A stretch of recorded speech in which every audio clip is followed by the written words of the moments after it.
आज हम potential energy में अगले टॉपिक पे चल रहे हैं और जो हमारा नेक्स्ट टॉपिक है, आप हेडिंग डाल सकते हैं self potential energy of continuously charge bodies. ये हमारी अगली हेडिंग है,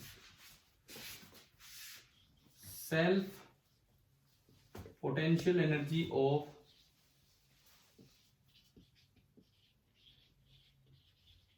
continuously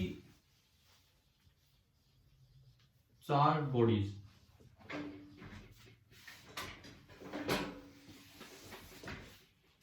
self potential energy of continuously charge bodies, ये हमारा नेक्स्ट टॉपिक है।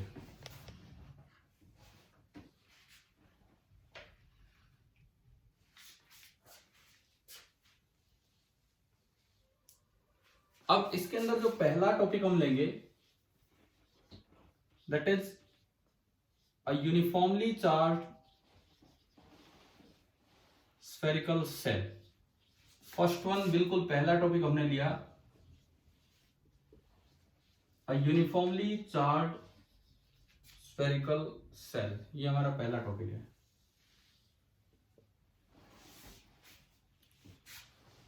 अ यूनिफॉर्मली चार्ज स्फेरिकल सेल, इसका क्या मतलब है? जैसे आपको कहीं यूं दिया हो कि ये एक सेल मतलब होलो, ये होलो स्फीयर है, इसका रेडियस है r और इस पे टोटल चार्ज q है, यूनिफॉर्म है, तो इसकी जो सेल्फ पोटेंशियल एनर्जी है वो क्या होगी? सेल्फ पोटेंशियल एनर्जी का मतलब क्या है? जैसे अगर दो चार्ज का सिस्टम होता तो हम लिखते थे उसकी पोटेंशियल एनर्जी है k(q1q2)/r। पढ़ा है नहीं हमने? दो चार्ज का होता है तो k(q1q2)/r। यहाँ दो नहीं, यहाँ तो इनफाइनाइट चार्ज है, छोटे छोटे इनफाइनाइट चार्ज है, तो उन सब की आपस की जो इंटरेक्शन एनर्जी है उसे हम बोल देंगे सेल्फ पोटेंशियल एनर्जी। क्या ये बात क्लियर होगी है? यहाँ जो मैं बता रहा हूं अभी कि क्या होती है self potential energy. Continuous body में कई पॉइंट चार्ज पास होते हैं, तो उनकी आपस की जो इंटरेक्शन एनर्जी है उसे हम बोल सकते हैं सेल्फ पोटेंशियल एनर्जी। तो हम वो सीखेंगे कि वो कैसे निकालें इसमें।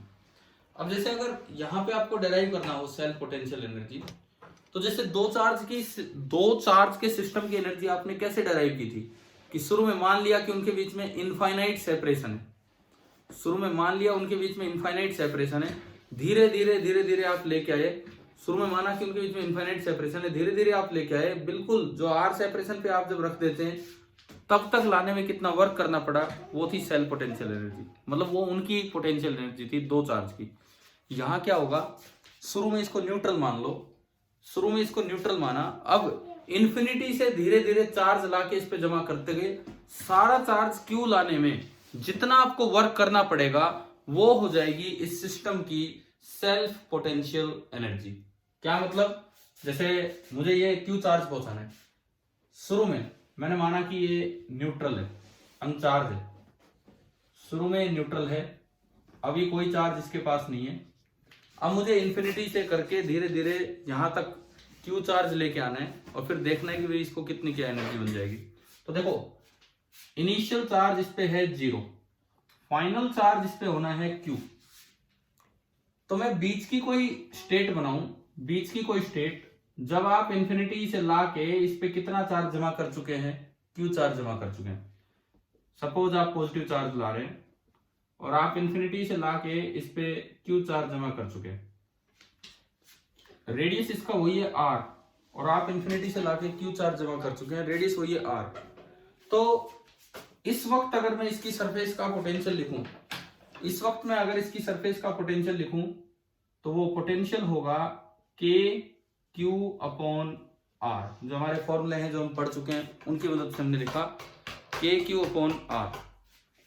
अब ये पोटेंशियल दरअसल वेरिएबल है, क्योंकि ये पोटेंशियल Q पे डिपेंड कर रहा है और Q की वैल्यू 0 से कैपिटल Q तक जानी है। तो इस स्मॉल q आने से ये पोटेंशियल वेरिएबल हो गया। मतलब क्या? अब अगर मैं थोड़ा सा चार्ज और स्लोली उठा के लाऊं इन्फिनिटी से यहां तक, कितना चार्ज और लेके आऊं?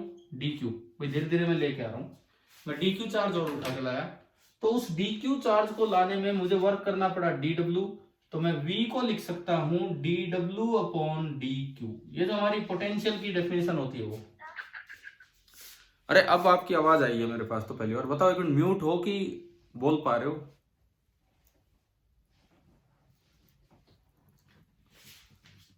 हाँ जी बच्चों, कोई रिस्पॉन्स सुनने को नहीं मिलता आपका।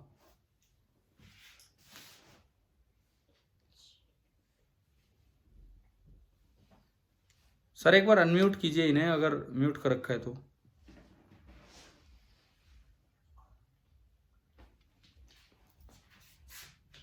चलो कोई नहीं, मैं पढ़ाता हूँ आगे। एक DQ चार्ज को मैं इंफिनिटी से यहां तक लेके आऊं, और उसे लाने में अगर मैंने DW वर्क किया, जो बाहर चल जाओ, तो जो पोटेंशियल होता है that is equal to DW by DQ। ये आपके पोटेंशियल की डेफिनेशन होती है। और यहां से मैं अगर कहूं तो जो स्मॉल वर्क आपको DQ चार्ज लाने में करना पड़ा that is equal to DQ into V। DQ into V, और V फिलहाल सरफेस का है KQ बाई R। तो DW आपका हो गया DQ into KQ by R। यहां से DW निकल के आया, K बाई R तो एक कांस्टेंट है, और Q into DQ। Total work done, हम जब भी कोई पोटेंशियल एनर्जी निकालते हैं, टोटल वर्क कितना करना पड़ेगा सारे चार्ज को इन्फिनिटी से यहां लाने में, वही पोटेंशियल एनर्जी होती है। तो जो टोटल वर्क आपको करना पड़ेगा W, that is it's integration. तो K बाई R कॉन्स्टेंट है, और ये आपका आया integral Q dQ। K by R constant है, और ये आपका बना इंटीग्रल Q dQ। और Q की जो लिमिट है वो है 0 से लेके कैपिटल Q। तो ये आपका हो गया K बाई R और इंटू Q स्क्वायर बाई 2, 0 से कैपिटल Q।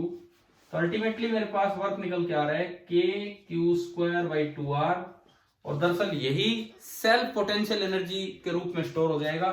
तो जो potential energy of a charge cell निकल के आई, it is coming out to be KQ square divided by 2R। Self potential energy of cell ये निकल के आ गई है KQ स्क्वायर अपॉन 2R। एक बार ये बताओ, क्या ये छोटा सा प्रूफ था, क्या ये समझ आया कि नहीं आया?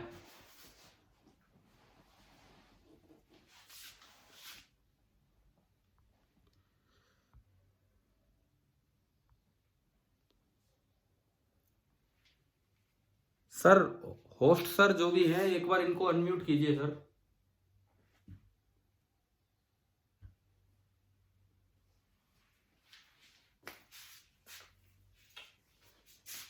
चलो कोई नहीं। Self potential energy of cell, एक चार्ज सेल आपको दिया है, Q उस पे चार्ज है, R उसका रेडियस है। तो जो सेल्फ पोटेंशियल एनर्जी होगी that will be KQ square upon 2R। मान के चलूं ये क्लियर हो गया है, कैसे यूज होगा वो फॉर्मूला उस पर भी आएंगे। लेकिन ये इसकी सेल्फ पोटेंशियल एनर्जी है, मतलब इस सेल पे Q चार्ज जमा करने में आपको इतना वर्क करना पड़ा होगा। अब कोई पूछे भैया एनर्जी स्टोर्ड कहाँ है, ये अपने आप में एक बड़ा इंपॉर्टेंट पॉइंट है कि ठीक है ये इसकी एनर्जी है, दरअसल ये एनर्जी स्टोर्ड कहाँ है, पोटेंशियल एनर्जी कहाँ है ये। तो इसमें एक नया पॉइंट आपको पढ़ने को मिलता है कि जो इलेक्ट्रिक फील्ड होता है उसमें एक एनर्जी स्टोर्ड होती है, और उसकी जो एनर्जी डेंसिटी होती है that is given by half epsilon not E square.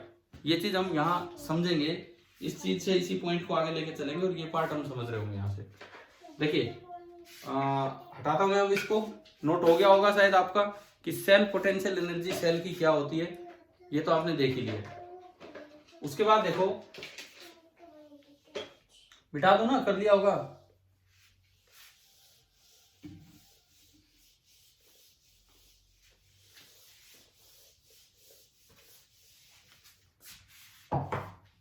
अब दरअसल हम वो इलाका ढूंढेंगे कि कहां पे ये एनर्जी स्टोर्ड है। तो इसी टॉपिक के अंदर हम ये पढ़ रहे हैं रीजन ऑफ स्टोर्ड एनर्जी। इसी टॉपिक के अंदर हम पढ़ रहे हैं रीजन ऑफ स्टोर्ड एनर्जी। देखो, एक जनरल सा फॉर्मूला है कि एनर्जी डेंसिटी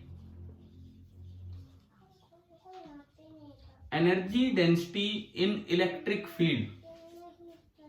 इलेक्ट्रिक फील्ड में जो एनर्जी डेंसिटी होती है उसको स्मॉल यू से रिप्रेजेंट किया जाता है, और वो एनर्जी डेंसिटी हुआ करती है half epsilon naught e square.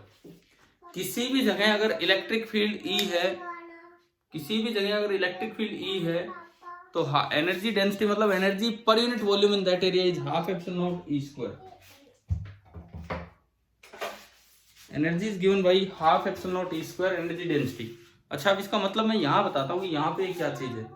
जैसे सपोज आपको ये सेल दिया गया है और इस सेल का जो रेडियस है, रेडियस दैट इज आर, और इस पे टोटल चार्ज हमने बोला कि हमने क्यू लाके स्टोर कर दिया। तो अब उसकी एनर्जी स्टोर कहाँ है वो हमें देखना है। देखो पहले तो आप ये बताओ, एक यूनिफॉर्मली चार्ज सेल के अंदर फील्ड जीरो होता है कि नॉन जीरो होता है? यूनिफॉर्मली चार्ज सेल के अंदर फील्ड जीरो होता है या नॉन जीरो होता है? इसका आंसर है जीरो। जहां फील्ड नहीं होगा वहां कोई एनर्जी नहीं होगी, तो ये अंदर तो कोई एनर्जी नहीं है। इसका मतलब ये सारी की सारी एनर्जी कहां स्टोर होगी? बाहर स्टोर होगी, क्योंकि बाहर हमें पता है किसी भी आर डिस्टेंस दूर जो फील्ड होता है that is given by E, that is equal to K Q upon R square. और दरअसल ये इलेक्ट्रिक फील्ड की एनर्जी होती है, तो फील्ड में स्टोर होती है। अब मैं वेरीफाई करूंगा क्या बाहर के q square by 2r energy stored है। अगर है तो बिल्कुल सही हमने निकाला था सेल्फ पोटेंशियल एनर्जी। देखो मैंने क्या किया, क्योंकि ये बाहर तो फील्ड बहुत दूर तक है, बाहर फील्ड कैपिटल आर से लेके और बाहर फील्ड इंफिनिटी तक है। हालांकि वेरिएबल है, लेकिन बाहर जो फील्ड है वो कैपिटल आर से लेके और इंफिनिटी तक फील्ड है, इतना ज्यादा फील्ड है। तो मैं किसी स्मॉल आर पे गया। अब क्योंकि ये एनर्जी डेंसिटी वेरिएबल है, क्योंकि एनर्जी डेंसिटी ई पे डिपेंड कर रही है और ई आर पे डिपेंड कर रहा है, तो तरीका ये होता है कि आप यहां जाके एक स्फीयर बना लो। यहां जाके मैंने एक आर रेडियस का स्फीयर बनाया। आप थोड़ा सा और आगे गए, थोड़ा सा और आगे गए डी आर, थोड़ा सा और आगे गए आप डी आर, और ये एक स्फेरिकल रीजन बन गया, ये एक छोटा सा रीजन बन गया। ये डी आर आगे जाने पे ये एक छोटा सा रीजन बन गया है इस तरह से। इस रीजन का जो वॉल्यूम होगा, इस रीजन का जो वॉल्यूम होगा डीवी, शायद आप और हम जानते हैं कि इस रीजन के वॉल्यूम को मैं लिख सकता हूं 4 pi r square into d r. कैसे लिखते हैं 4 pi r square into d r? इसको कट किया तो अंदर अंदर का जो सरफेस एरिया है that is 4 pi r square, और जो इसकी थिकनेस बनेगी वो कितनी होगी? D r. अभी देखता हूँ सुनो, 4 pi r square into d r, ये वॉल्यूम शायद सभी को समझ आ ही गया होगा। अब energy stored in that small volume, अगर मैं इसको डी यू से रिप्रेजेंट करूं तो वो बनेगी यहाँ की एनर्जी डेंसिटी, यहाँ की एनर्जी डेंसिटी इंटू ये छोटा सा वॉल्यूम। यहाँ की एनर्जी डेंसिटी है half epsilon naught e square, और इंटू एक छोटा सा वॉल्यूम है 4 pi r square d are. किस तरह की आवाज आ रही है यार? आप लोग बोल तो पा नहीं रहे हो और ही। हाँ जी, अभी देता हूँ सुनो। ये डी यू आपका ये आ गया half epsilon naught e square into 4 pi r square d r. E, इस इलाके में जो ई है that is k q by r square, मैंने वो k q by r square इसमें पुट किया। Half epsilon naught k q square, तो k square q square upon r raise to power 4 into 4 pi r square d r. ये आपका D you आया। अब आप एक काम कीजिए, अगले 2-3 मिनट, अगले 2-3 मिनट आप एक काम कीजिए, ये जो 4 पाई एप्सिलॉन नॉट बना है इससे एक के को काट दो, एक के बचेगा। जो 4 पाई एप्सिलॉन नॉट बना है उससे एक के को काट दो, एक के बचेगा, और फिर इसको इंटीग्रेट करो और आर की लिमिट कैपिटल आर से इंफिनिटी लगा के देखो क्या दोबारा से एनर्जी के क्यू स्क्वायर बाई 2r आती है कि नहीं आती। कीजिए आप इसको ट्राई।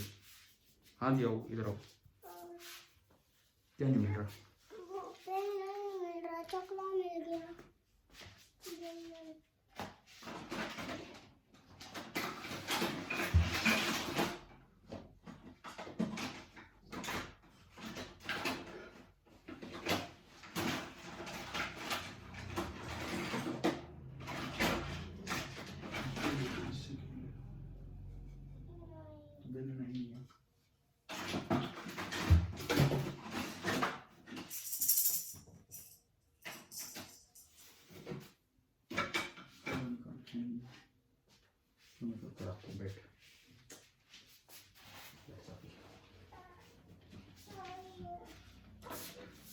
हाँ जी बच्चों, हुआ क्या?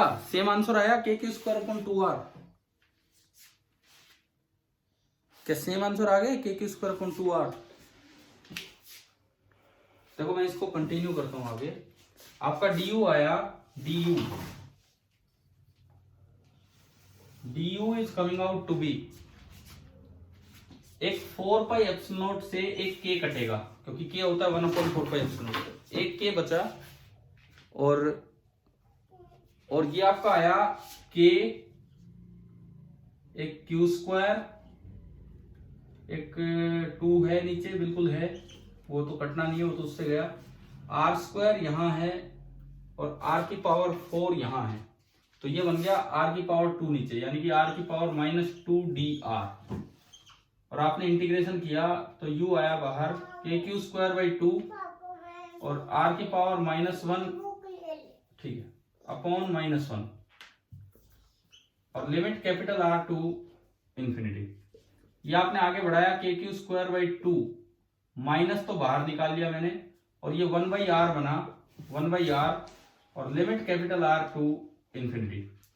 अब अगर मैं इसको वैल्यूज पुट करूं इसमें, तो -kq²/2 1/∞ -1/r, और 1/∞ आपका होता है 0, और ये माइनस माइनस प्लस हो जाएगा, तो ये आपका निकल के आया kq²/2r,